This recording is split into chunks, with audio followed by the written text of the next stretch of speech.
Good afternoon, Pacific Club, and welcome. This is a Distinguished Speakers event, and our special guest today is Peter Montoya. His book, The Second Civil War, A Citizen's Guide to Healing a Fractured Nation. Now, I'll confess to you that I spent half my time on Fox News and half on CNN, and I understand the import of this book from, it is a fractured nation, and I'll tell you, I'm a little bit schizophrenic. I keep flinching when I shouldn't be as a result of watching that. So, Peter, welcome. We're delighted to have you here today and interested to hear what you have to say. We hope you have the solution, because I certainly have. I'll tell you, neither Fox nor CNN has come up with it. It's our custom to start these with the Pledge of Allegiance so that we don't lose focus of where we're going and where we want to be. Patty Mickey's going to lead us in the pledge. So Patty, come up and give us some words of wisdom and lead us in the pledge.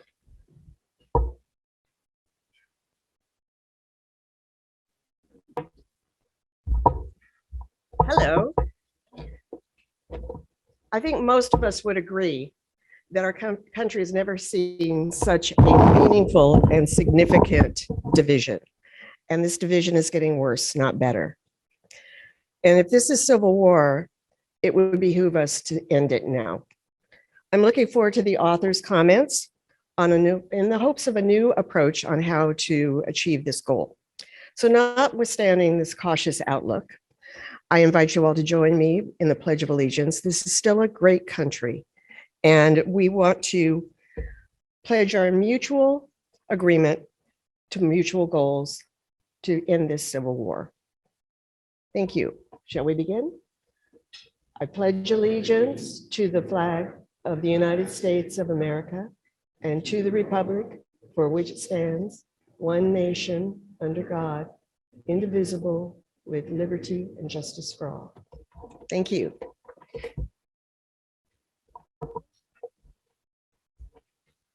Thanks, Patty, and those are correct words. I can't disagree.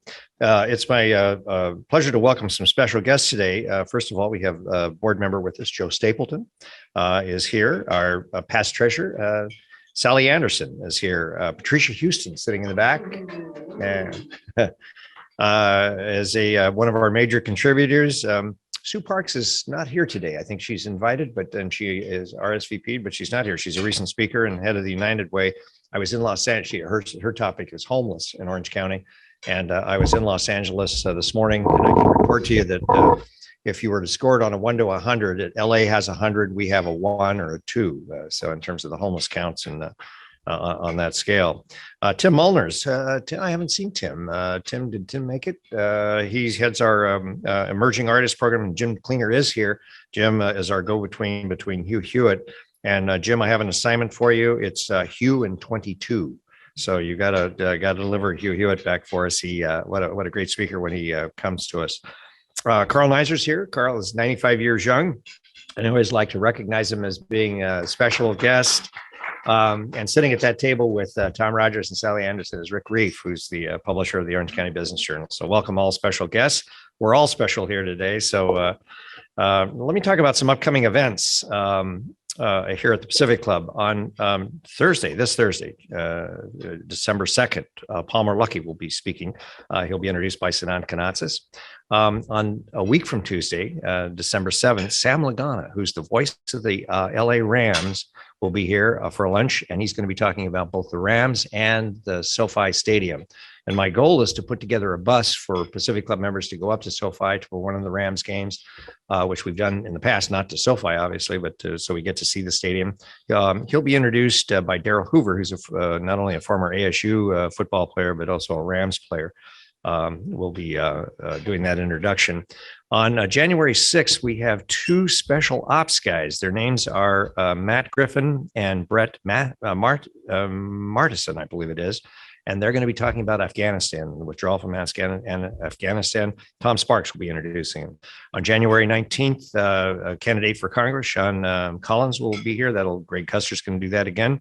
And then on lunch on January 26th, Jim Walters, London School of Economics, and Patricia Houston has organized that. And Patricia, thank you for your continued efforts, and we're looking forward to that great presentation. We actually have a couple of speakers already lined up in February, but it's a long list, so I won't get into it all right now. If you do have a candidate that you think would be a good speaker here at the Pacific Club, send me an email or call me, and I'll be happy to organize it and set it up. Now to get down to business, I'm going to introduce Greg Custer, who's going to introduce Peter Montoya. And Greg, by the way, is featured in our latest Life magazine. If you haven't seen this yet, pick up a copy at the front desk. There's a profile of him in here. I would have said the centerfold, but that might be an overstatement. But it's a great article. And I'll still give the introduction, but the article does more justice than I can do it. So he's Executive Vice President of Administration for Whittier Trust in Newport Beach. They provide wealth management, investments, and family office services to high net worth individuals. These solutions include plans, real estate plans, gifting, real estate, and philanthropy. They are just rated in the top 5 multifamily offices in the world by STEP, which is the Society for Trust and Estates. And I believe you have, is it 40 billion under management? 20 billion, 18. Well, I round up, so that's what MC's prerogative. He prior to joining Whittier Trust, he had a career in banking, First Interstate Bank, City National Bank, and Citizens Business Bank. He has a degree from University of Puget Sound. His boards are impressive. The YMCA of Orange County, the Orange County Sheriff's Advisory Council, United Way. He arranged for Sue Parks to speak, and the Society for Trust and Estate Practitioners. And my favorite, the Tournament of Roses. I keep waiting for my invite to come to the Tournament of Roses parade and get to sit at the start. And then, so I keep embellishing these introductions, hoping that that'll come. But I think that's a steep list to get on. So ladies and gentlemen, please welcome Greg Custer, who will introduce our speaker.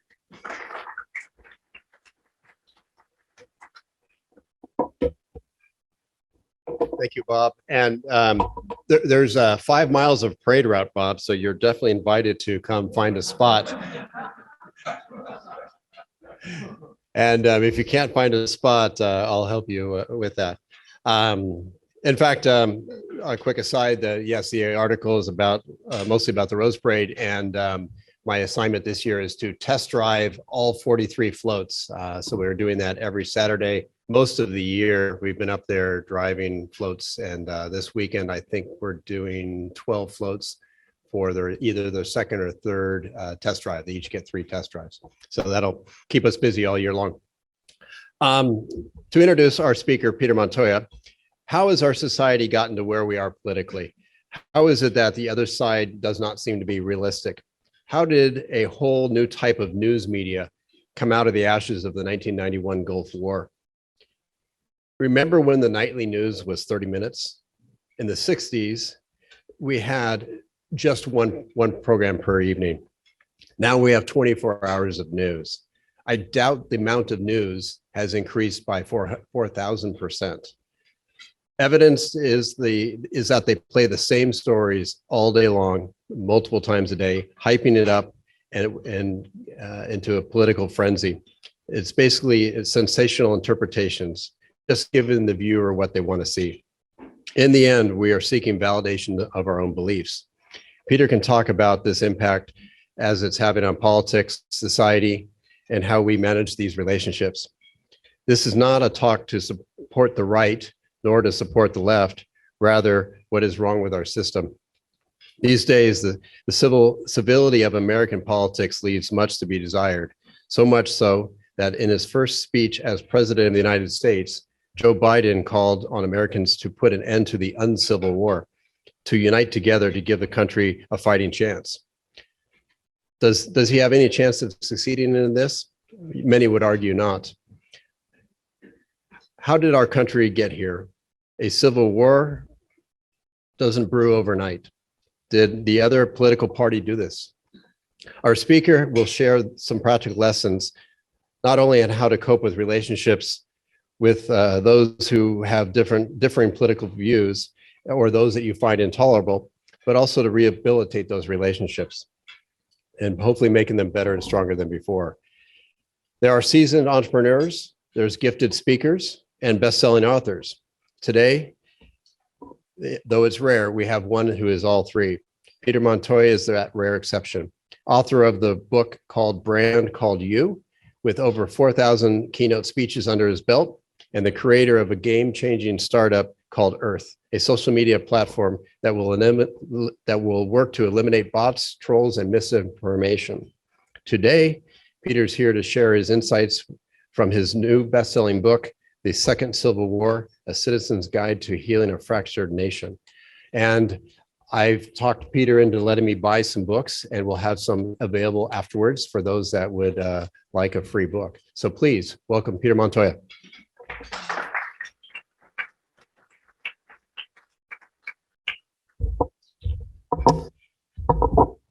Good afternoon. Good afternoon, everyone else. Nice seeing you all. As you can see, I wrote what is oftentimes called the very, very first political self-help book. And I'm oftentimes asked the question about why I wrote this book. So the first question I have for you is the following. In the last couple of years, how many of you have a now strained relationship with a family member or friend or work colleague over a political issue? Who here has a strained relationship? All of our hands are graciously admitting to having made this very, very painful error for each and every one of us. And so what got me started in writing this book is my father-in-law 2 years ago was sending out regular political updates, advocating for his political position. I was finding myself increasingly enraged by his position, and I replied back to one of his emails. When I wrote in the email, I didn't think much about, but I basically attacked his character, his religious beliefs, and everything that he stood for. 2 days later, I went to myself and thought about that email. I went back and reread the email, and I was mortified at what I had written. In the moment that I pressed send, there was not even a glimpse of hesitation, of thinking this may not be an okay thing to send. I just pressed the send button. But upon reading the email again, I realized it was not within my character of who I thought I was. Has anyone else here either written a comment on social media, written an email, or gotten into a heated discussion where you found yourself saying or writing something that you felt inconsistent with who you are? I was certainly in that moment. And that's what began the journey of writing this book, The Second Civil War. How has our political and information ecosystem driven us to behave in a way that is inconsistent with who we believe ourselves to be? Now, a civil war is absolutely no laughing matter. The first American Civil War from 1861 to 1865 had very, very clear dividing lines. The key dividing lines were federal versus state rights. Also, it was slavery. There were enlisted deaths of 620,000 people, civilian deaths of over 100,000 people. Approximately 2.3% of the overall population died up until 1865. Today, that would be about 7.5 million Americans. Now, our Civil War, we actually got fairly lucky. And you're saying, Peter, you just talked about killing 2.3% of the population. How were we lucky? The vast majority of civil wars end in massive genocide. We were very, very lucky that one side actually conceded defeat. And that's usually what happens is usually wars only really end, by the way, is when one side decides that it's over. If both sides do not decide that a war is over, it can continue for decades or even hundreds of years. So we were very, very fortunate that the South actually conceded that war so we could move forward as a country. The Second Civil War is not a hot war. Hot wars are fought with clubs or guns or cannons or tanks, things like that. And this is largely a cold civil war. Now, the first question is, a cold civil war, what are the armaments that we're using in a cold civil war? Well, think about the Cold War with Russia. We used spies and espionage. We stole information and we had economic sanctions. It's a cold civil war can be anything that's not violent. So what is this Second Civil War that we're in now? Well, it's largely family member against family member. It's friend against friend. It's work colleague against work colleague. And what are we doing? We shame one another. we shun one another, we expel one another from our lives. This is when they say the tearing of American fabric. That is what this Civil War is doing. It's making us less cohesive, less trusting of one another, so we are less likely to collectively work together to solve our collective problems. That is currently largely the war that we're in now.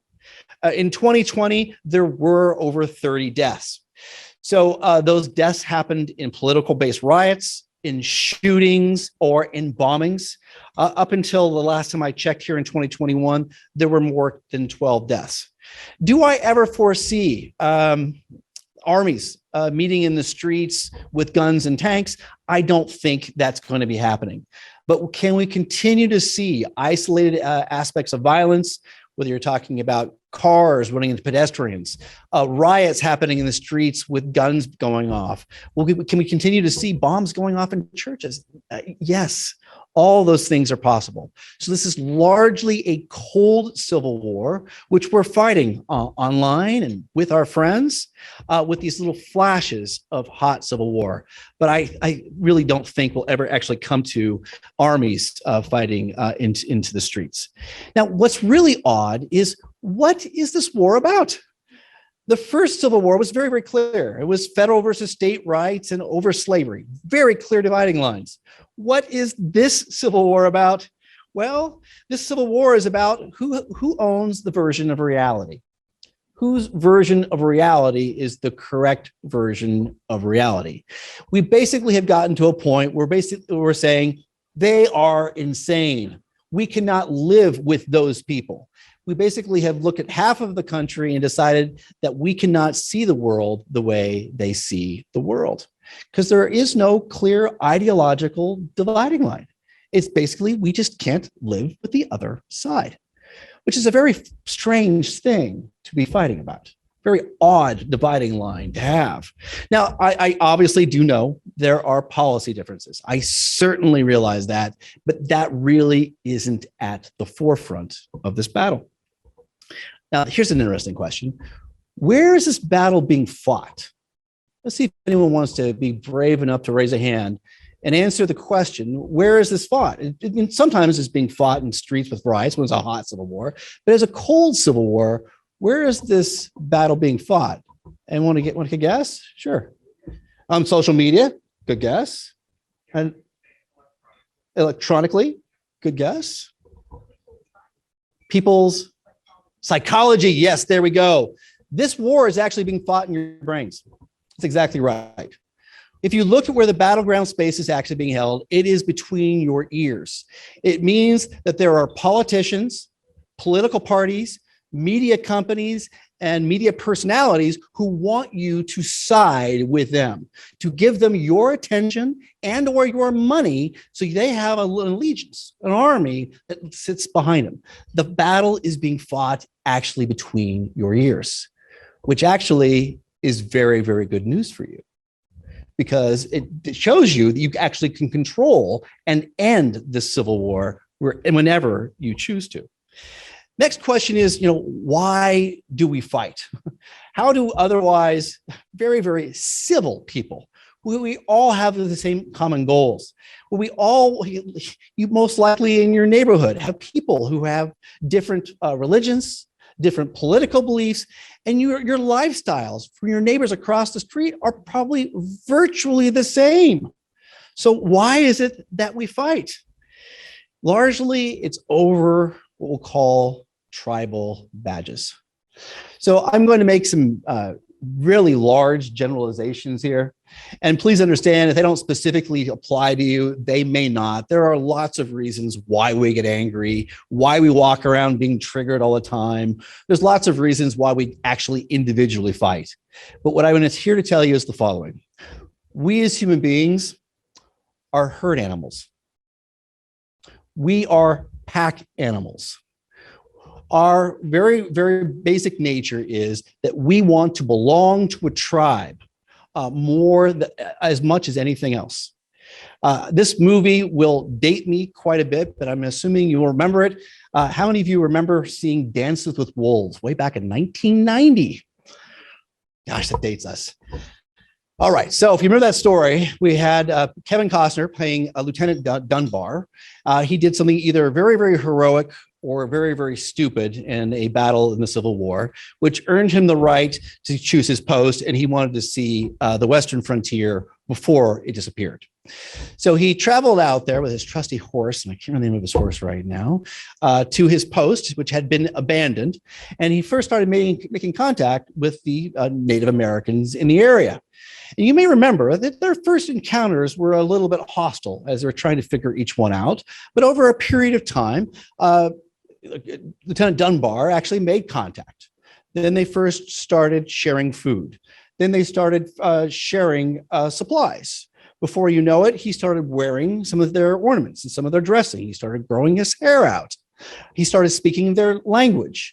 He then engaged in a hunt with them. He then started living with them. He started speaking their language. He eventually married into it, fought beside them in battle, and at the accumulation, he actually killed Union soldiers. He more or less assimilated into the tribe in which he came from. And the same thing would happen to you. So if I found an isolated tribe somewhere out in the middle of nowhere, let's just say it had 2,000 people, they all wear long white robes and all paint their faces red. And if I dropped you into this isolated tribe, and if they did not kill you on sight, let's just say that you managed to survive the first couple of weeks. How long would it take before you learned their language, developed, started dressing like they did, adopted their customs, spoke their language, and eventually adopted their beliefs? The answer is months and maybe a couple more years. This is what we do. We want to belong to a tribe because we believe it is as important as the water that you drink, the food that you eat, the protection of your home. To belong to a tribe to us is equal to our survival. You might say, well, Peter, I don't need a tribe anymore. I've got Netflix and I've got Uber and these things are delivered to me. And so I don't need them anymore. Your Stone Age mind doesn't know the difference. So 5,000 years ago, most likely, most of us would have, if we were living, would have lived in a tribe of about 50 to 150 people. And if we were ejected from that tribe, to say that we didn't believe in the same God that the rest of our tribe believed in, what do you think would happen to us, happen to you, if you were ejected from a tribe 5,000 years ago? You'd be dead. Either you would fall and hurt yourself, an animal would kill you, or a fellow tribe would kill you. So for us, that instinct has not gone away. It drives us to want to assimilate to the groups that we are around. Now, tribal badges can oftentimes, they are visual. So we can look around the world and see these different customs that tribes have actually adopted as a way of identifying other people in their tribes. This still happens today around many places around the world. They all have their different customs.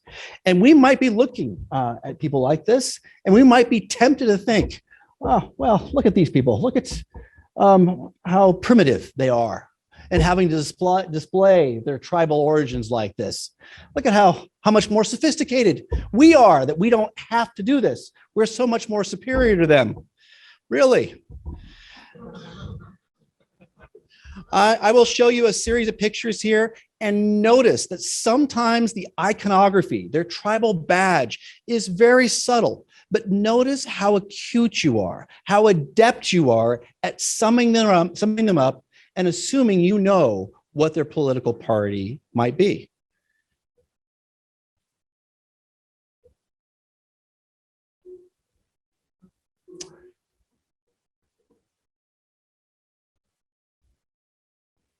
We are incredibly good at displaying our tribal badges, at making sure that people know that we belong.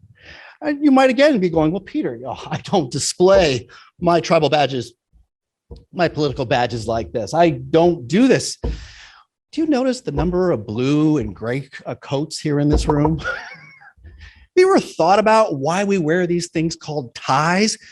These coats, we're in Southern California. We don't need to wear them. But these, once again, help provide a tribal signal, showing people that we belong, that we are part of this tribe. This is who we are. This is what we do as a species. It is hardwired into our psyches. There's one more picture.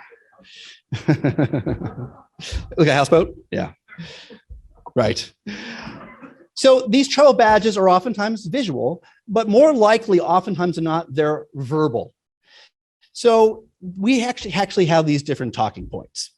So many of you will probably relate to this. You go to a dinner. You go out, we're coming out of COVID. You haven't caught up with one of your friends for a while. So you say, you know what? I haven't seen my friend Jerry for so long. Let's go ahead and have lunch. You go down and sit down and talking with Jerry. You talk about the kids and you talk about what you've been doing and how COVID's affected you. And then you talk about business. And then as things are warming up, you start talking about politics. And what you're discovering is that each one of you has a different set of talking points. And if your talking points align, you go, oh, Jerry's just like I am. I'm very, very comfortable with Jerry. But if Jerry should use the opposite side talking points, well, all of a sudden your hackles raise. You start getting a little bit alarmed. You start feeling, well, this person isn't quite like me. They might sound like the following. A left talking point might sound like the July 6th riot was a President Trump-inspired attack on Congress, but the right talking points was Antifa-inspired and led. The 2020 election, according to the left, was the most secure election in history. The right talking points were stop the steal. COVID, a very deadly disease. The right says completely overblown to try to hurt the economy and President Trump. The vaccine, proven safe and highly effective. It's highly questionable and an instrument to take away our freedoms, says the right. President Trump's removal from social media. Private networks have the right to remove anyone. Another example of censoring conservative voices.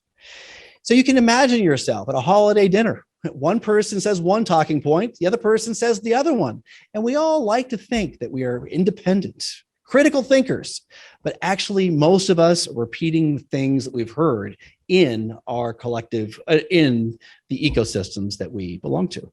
And when we feel that we have an insurrectionist at our dining room table, that is when things get hot. We're going, I know this person, I love this person, but now they are displaying tribal badges, verbal tribal badges that are from the other side. This is an insurrectionist, in my very, very family, and it makes us outraged. Because 5,000 years ago, when we came across somebody from the other tribe, what was our first instinct? To kill them. Yeah. Now we've got 5,000 years or 10,000 years of development, and we go, you know what? We are much more sophisticated. Our brains haven't changed much, but thank God we live in a very, very civil society. We have been enculturated over and over again in different ways to learn that we are one nation, that we want to help one another. We've been taught through television programming like Sesame Street to share and to admire and respect all different types of cultures and people. And all of this enculturation has made us a lot less violent. And you might go, Peter, what are you talking about? It's more violent now than ever. If I remember correctly, and this is maybe a little bit off, but less than 1% of all deaths in America are due to violence. It's less than 1%. 10,000 years ago, 30% of all male deaths were male on male violence. Today, in many of the isolated tribes, 30% of all deaths are today male on male violence. So as violent as we feel that we are incredibly civilized by historic standards. Now, I really have come to believe that this civil war that we're in is the stupidest civil war. It is really, really dumb. And let me give you some reasons why. Here are the percentages of Americans who agree that the following are essential rights. The red is Republican, the blue is Democrat. Notice the level of agreements between 91 and 95% agreement on these issues. Here's another table. Percentage of Americans who agree that the following campaign issues are incredibly important. we have between 81 and 95% agreement on each individual issue. When you poll Americans time and time again, you will find anywhere between 60 and 90% agreement on issue after issue. Percentage of Americans who agree the following regarding nuclear weapons. Again, massive agreement. So you've just seen 10 different surveys, all of them where you're seeing between 80 and 95% agreement. And then we also agree on the following. The percentage of Americans who feel there are strong conflicts between Democrat and Republicans, 92 and 94%. How can this be? How can this be where we agree on the issues? As soon as we attach this party supports this issue this way, all of a sudden we come apart. Let me give you one more statistic in that area. 79% of all political tweets on Twitter, tweets are on Twitter, 79% of all political tweets are created by 6% of the adults. Now, are those 6% of the adults in the middle or on the ideological extremes? They're on the ideological extremes. So when moderates like us go online and we see the two sides arguing, we go, oh my gosh, the left is crazy. Oh my gosh, the right is crazy. And they are, because it is the extremist voices that are being painted to use, both sides are being painted by the extremist voices. So if you're beginning to understand that we are being manipulated, that is certainly the message here, that we are being manipulated because we largely agree on these issues. We've also been come to believe that presidents are incredibly important. Let's see, I'm 53 years old. I've been through, 14 or so political elections. And I think that every single time I've been told this election is the most important election of my lifetime. I've been told over and over and over again that presidents matter tremendously. And I'm not saying that presidents don't matter. They do matter, but I don't think they matter nearly as much as we might think. So you don't know which years they are, which years they are, and you don't know which presidential administrations there are here. But here is average GDP growth per 4-year period. Now, this is a rhetorical question, by the way. Which one is the Republican? Which ones are the Democrats? Are the purples Republicans? Are the yellows Democrats? Which ones are which? Which ones had 1% and which ones had 3%? And if you start to look at it, you'll realize that, well, gosh, both yellows and purples have both had great GDP growth. You really don't know. Maybe they could be either side. So no, it's not necessarily that Republicans have great GDP growth and Democrats have bad ones. It's all over the map. And if you talk to any economist, they will tell you consistently over and over and over again that presidents have very, very little effect on GDP. They can actually have more tools to hurt it or harm it than they actually do to help it. And to actually have a president change the direction of our country usually takes between 2 and 3 years at best. At best.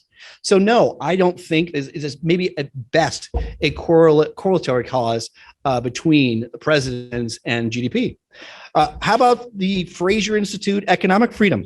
They all have these different factors to try to figure out, do we have more or less economic freedom, and going between 7 and I think we go as high as 8.5%.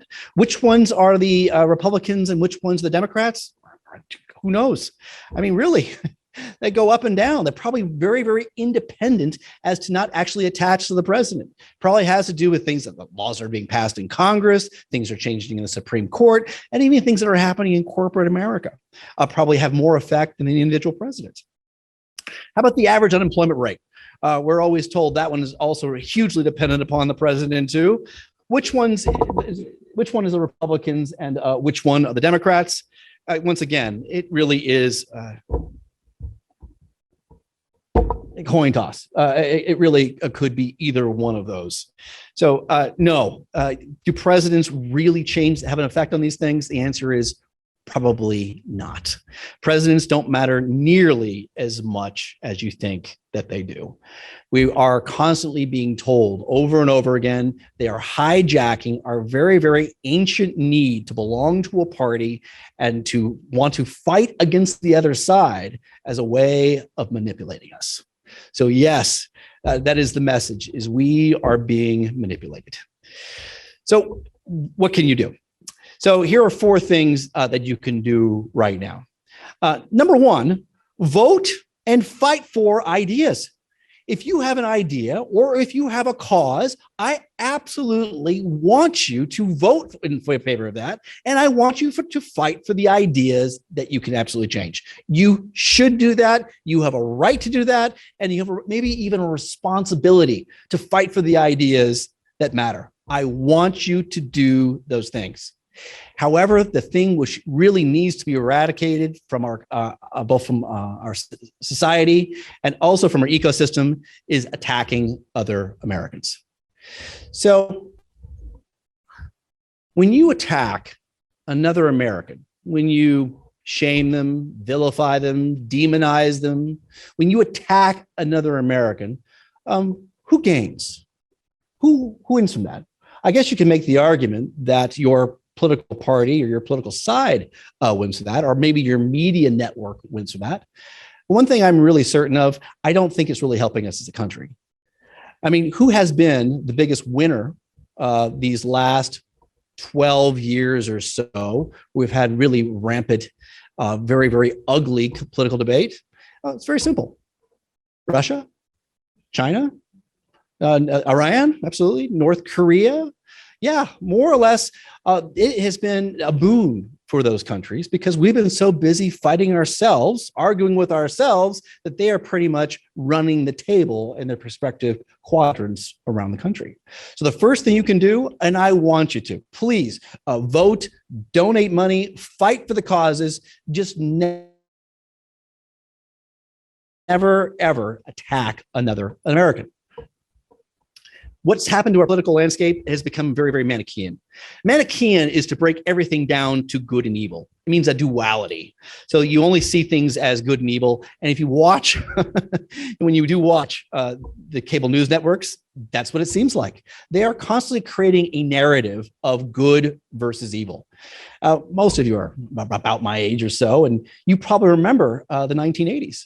The 1980s, you had your major news networks. You had Tom Brokaw, Peter Jennings, and who else was in the 1980s? And they were all very, very trustworthy, and they delivered the news. But you also remember we had different drama series. What were they called? The big ones with the drama. Dallas? Was the other one? Dynasty? Right. News was news and drama was drama. And now they have basically fused the two. They have taken what used to be dramatic programming and then fused it into our news network, constantly bringing us into this battle.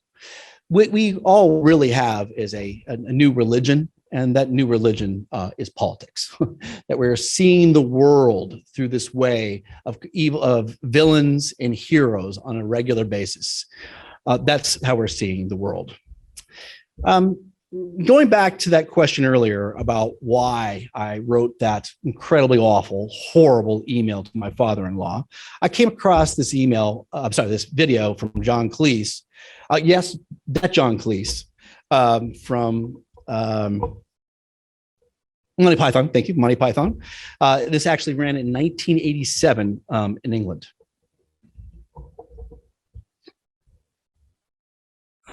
Seriously, though, we've heard a lot about extremism recently, a nastier, harsher atmosphere everywhere, more abuse and bother boy behavior, less friendliness and tolerance and respect for opponents. All right, but what we never hear about extremism is its advantages.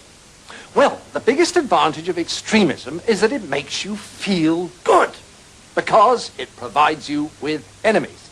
Let me explain. The great thing about having enemies is that you can pretend that all the badness in the whole world is in your enemies and all the goodness in the whole world is in you. Attractive, isn't it?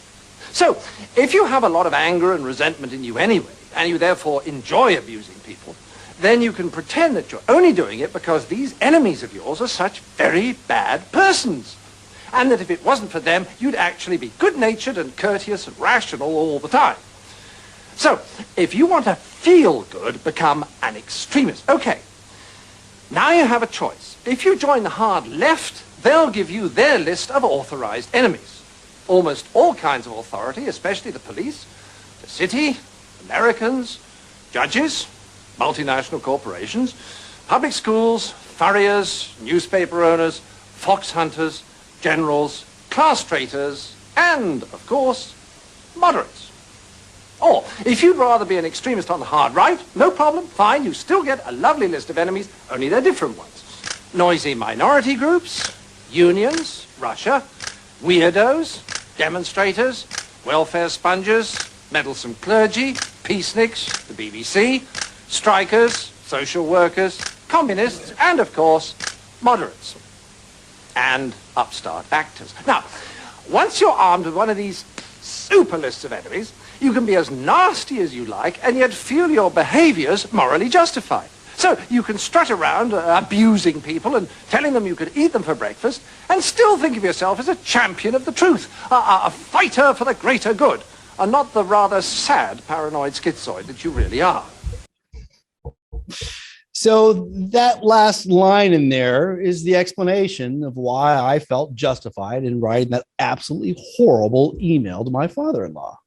I thought that he was, so morally wrong, and I was so morally right that I could say these punishing things to him, and I could be morally good. But actually, I was not. I was just becoming a radical. I was just becoming an extremist. So if ever you've wondered how you've gotten to yourself to that point of saying these things that you regret afterwards, you're wondering how you said them, most likely you thought you were morally justified. Now, let me ask this question. You're a very well-educated group, very successful in life. How many of you pride yourself on being an independent and critical thinker? Please raise your hands if you pride yourself in being an independent and critical thinker. Yes, I do as well. I like to think of myself as being very, very independent.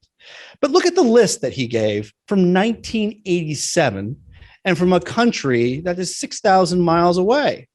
I mean, we can change a couple of the words, but look at the enemy of the left and how similar that is to our enemies of the left, the current identified enemies of the left.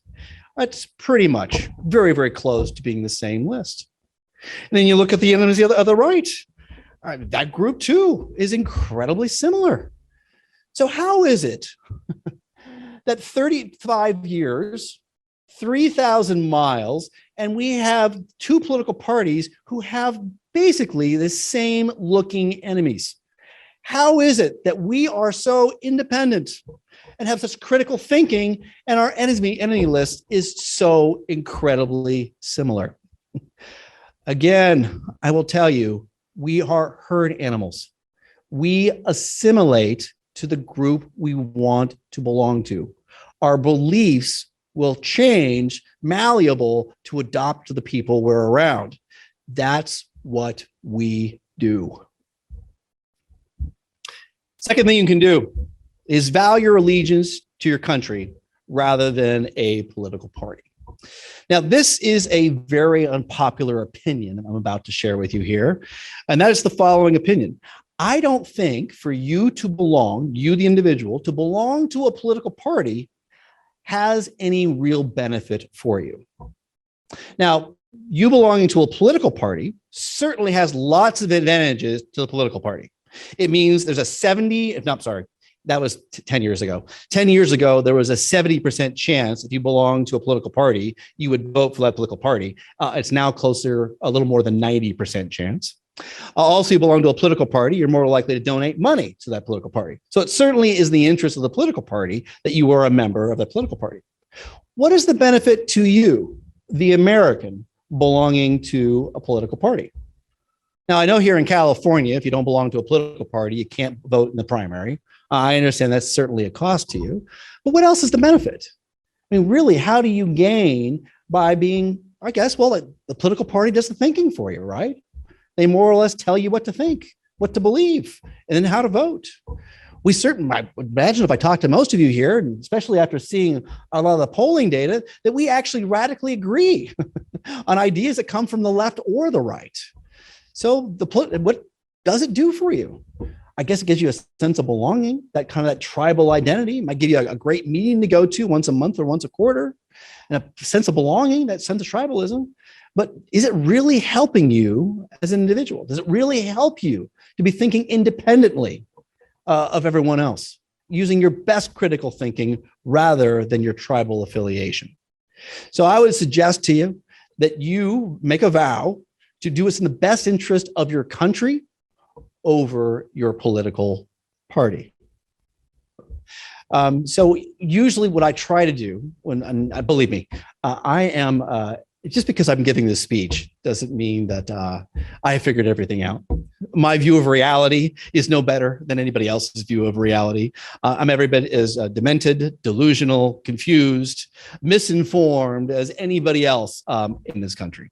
I'm not in no way denying that. That's called naive realism, when you think that your view of reality is the view of reality and anybody else who doesn't share it is an idiot. That's called naive realism. I am not a naive realist. But how I've come to think about when I'm looking at different policies is I ask myself, not what is in my best interest, but what is in the best interest of the state, of the county, or of the country. And I do my best to look through that lens rather than the lens of self-interest.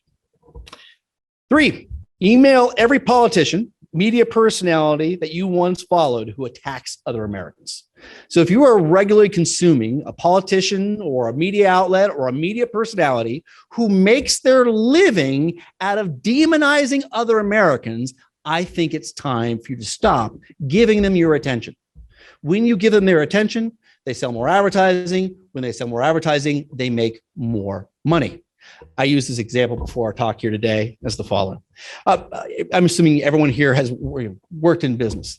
Can you imagine a dysfunctional business where you have different departments who are at odds with one another? And can you imagine being the turnaround CEO who goes into the organization and you can start hearing about all the different complaints? Sales is mad at at the development team.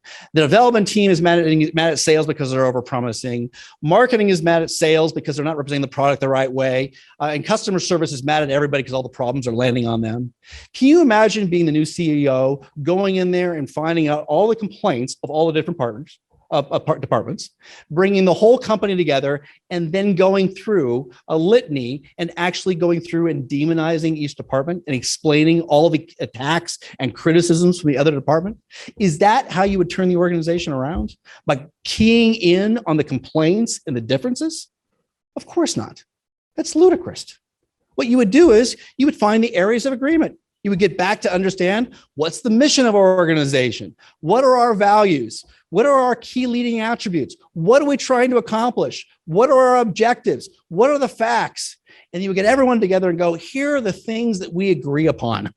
And you would get company realigned based on the areas of agreement, not by sitting around attacking the other party. Do not consume any media personality, media company who makes money vilifying another American. Period. Here's the letter or the email I suggest that you write. Dear John, it's not you, it's me. Just kidding, it's you. I used to love you. I used to hang on your every word, but now I realize that ours was an abusive relationship.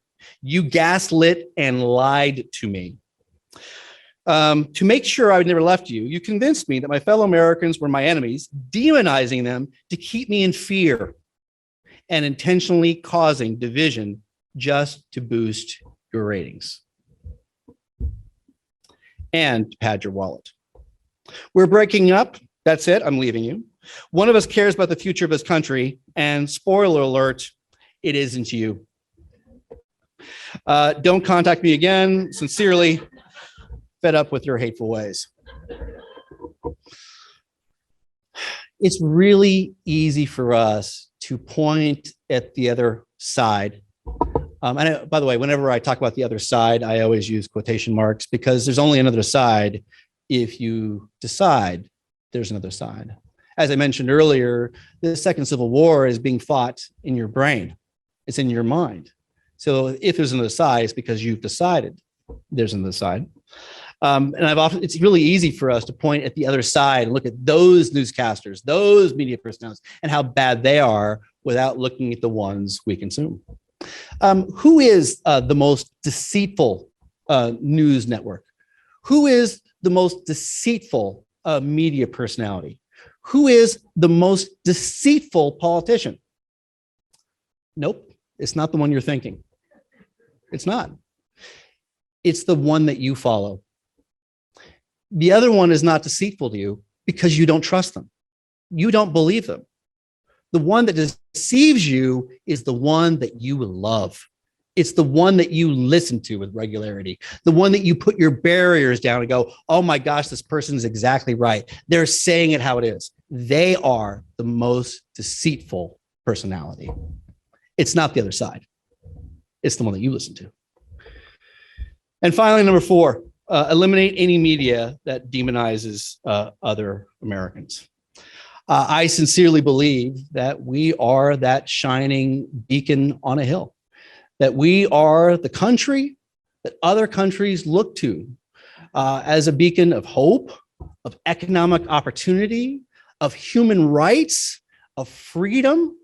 And as we have been so busy for the last decade or so fighting ourselves, we have left the world to have other powers rise up who are authoritarian.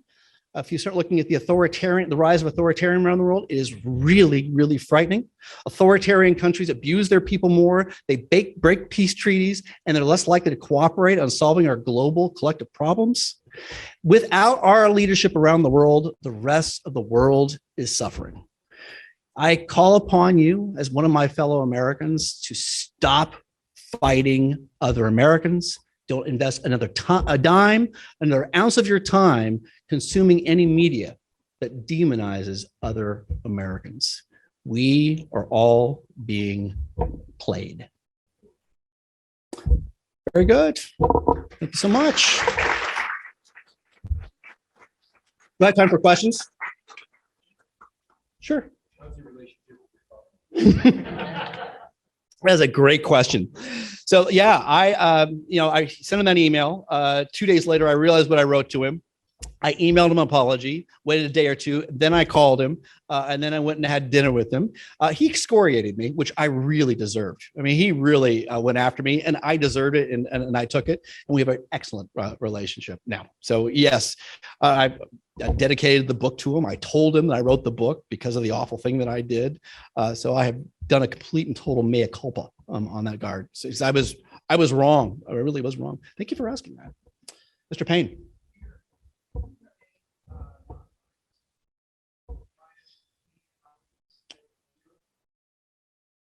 That's a great question. So yeah, I get the question a lot. Which media do you consume? What news do you watch? And here's the answer. I don't watch any news. I don't watch any of it. So I'm going to use some colorful language here, and please forgive me.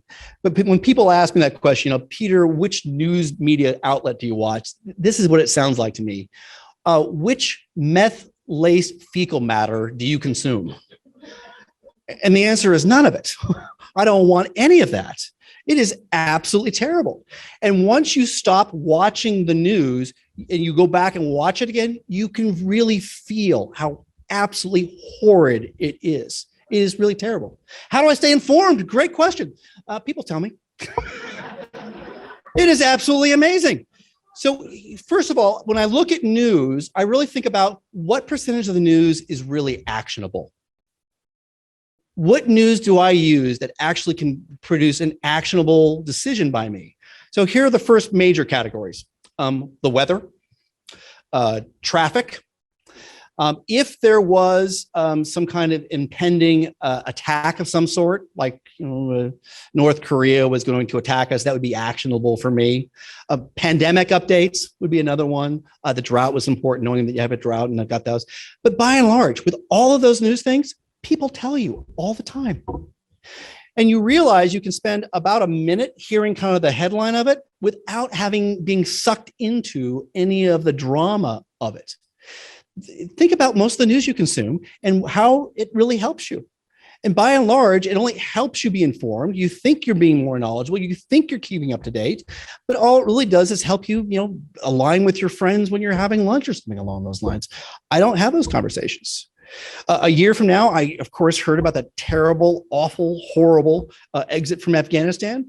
A year from now, I'll either watch a 2-hour documentary or I will read a book in 10 hours, and I will hear from the inside what happened with the politicians and the generals and the policymakers on what led to their retreat. But I'll wait about a year. I mean, I can read a book in 10 hours. My guess is you probably watch about 10 hours of news a week, and I don't know if you're necessarily better informed. So the other question I ask myself is, does consuming this media make me really more knowledgeable or more alarmed? And does it increase my empathy and understanding of the situation? Or is it just raising my hackles because I need to be informed? And what I've discovered is being informed is way overrated, completely overrated. It is very, I'm sure you've had that experience of walking into a meal or a dinner or a party and already feeling kind of triggered, that kind of semi-alert state. I don't have that anymore. And when people say, Peter, did you hear about this? I come from complete ignorance. No, I don't. Tell me about it. I don't have to argue with anybody, ever. Kyle Rittenhouse, I barely know about it. I cannot tell you how nice it is to not be caught in these dramas that happen day in and day out. So I like books, I like documentaries, and I like them about a year after the event happens. Otherwise, people just tell me. So thank you for asking that question. Yeah.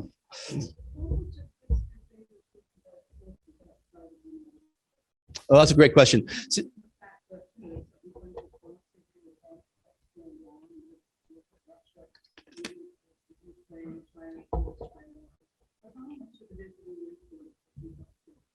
that is a great question. I have read numerous papers making the argument that both Russia had, for example, Russia had a big impact in 2016, that Russia didn't have quite the impact. I've read both arguments.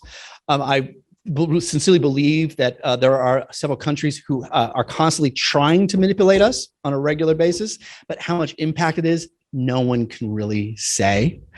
Here's what my guess is the United States is probably the biggest political manipulator around the world, but it's never reported here because why would we tell people or tell our own citizens how much manipulation that we do around the world?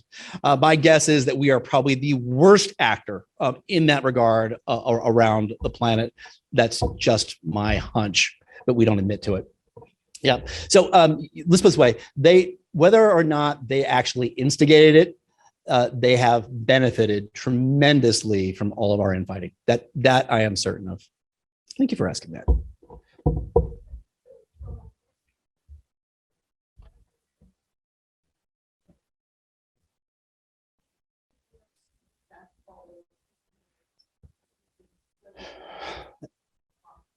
Thank you for it. It's a great question. Can we turn this around in a couple of years? Most likely, we've got about 15 years left. And you're going, why 15 more years? The best benchmark we have is almost always when they introduce a large new multimedia platform. So when you looked at the evolution of the printing press, they had 30 years of violence, radio, television. Whenever there is usually a large new medium that takes hold, it takes about 30 years for us to build the controls to finally rail it in.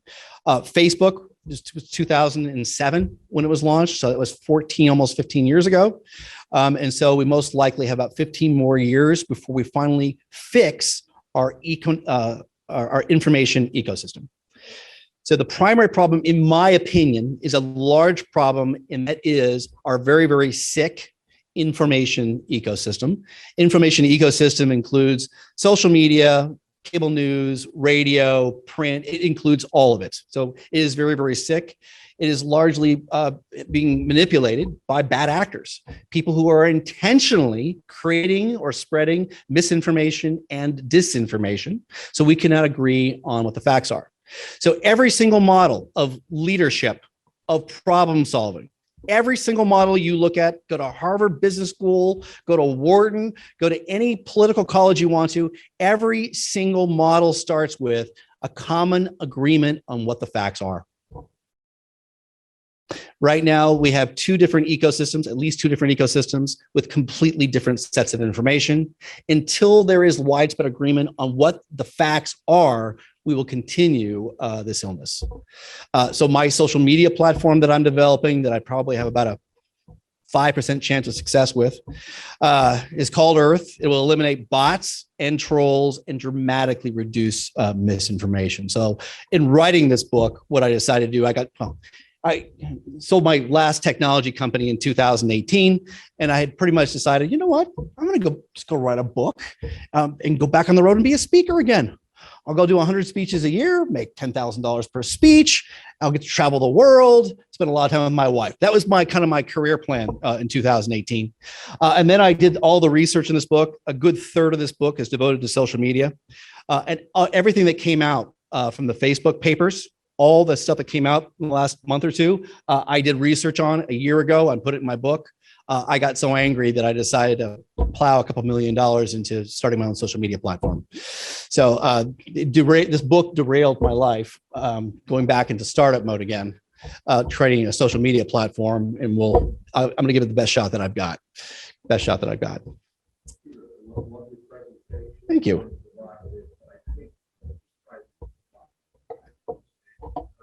You raise a lot of good points. So first of all, the Second Civil War, you said I was just trying to be provocative. You were absolutely right about that. We're in a cold Civil War versus a hot Civil War. I completely agree with you on that. And I'm not saying don't be informed. I'm saying that when you're consuming, for most people who are consuming social media and cable news as their main news source, they're actually more misinformed than they are informed. And there's been a lot of research on that.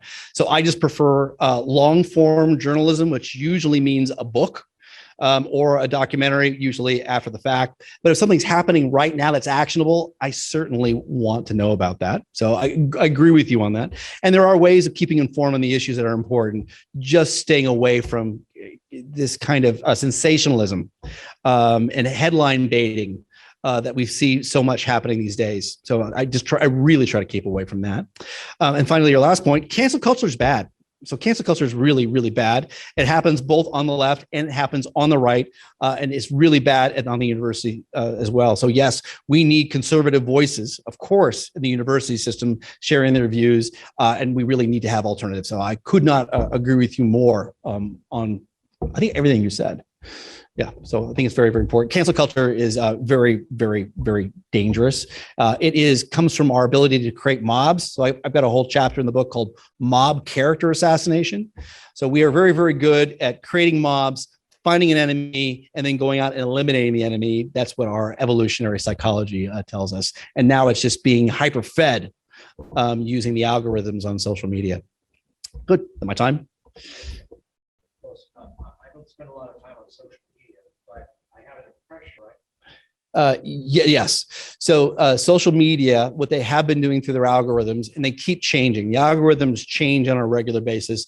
But what they were doing for a good 5 or 6 years is they were intentionally putting the most inflammatory content in front of you. So rather than seeing the content in a chronological order, they would actually left and right. Oh, yeah. So left and right, they would intentionally put the most inflammatory content in front of you. So if you were left leaning, they know that, and they would put your right leaning friend there in front of you with an inflammatory message so that you were intentionally led to argue on a regular basis. So yeah, they have been doing that. The algorithm is changing. They keep it secret. It's Facebook specifically seems to be changing a little bit in how they've been using the algorithm to get people's attention. Yeah. Is that it? Let's give it a chance.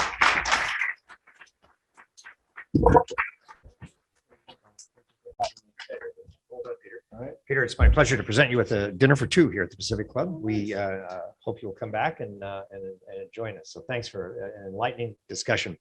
I actually have a suggestion for those of you looking for the independent news source, and it's KNX 1070. They have 3 minutes of, I think it's, do you know the network? I think it's CBS or somebody, but it's like the old Walter Cronkite days. They just report the news, no spin.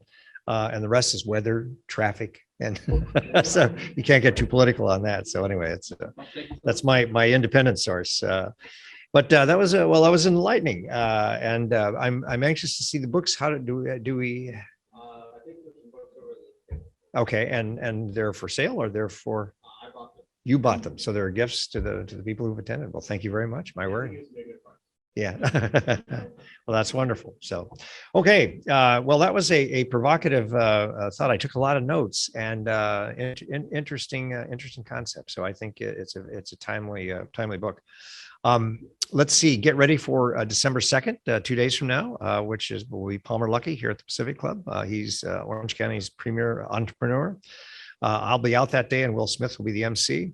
I always end these with a quote, and I'm not quite sure how appropriate or on point this quote is, but it is from Jefferson Davis, who, as you'll recall from your history, was the president of the Confederacy.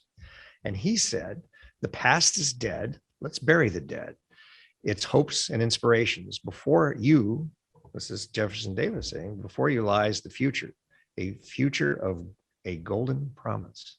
So is that what the two sides are arguing here? Do each side have their own version of the golden promise? I guess one's a socialistic society, one's a non-socialist. I don't know. It's an interesting question. So anyway, with that, ladies and gentlemen, thank you for an interesting presentation and an interesting focus. We're adjourned. Thank you. If you are more committed to national unity than partisanship, please check out my book, The Second Civil War, A Citizen's Guide to Healing Our Fractured Nation. My book will challenge you to improve your relationship with friends and family. Click the link in the description below.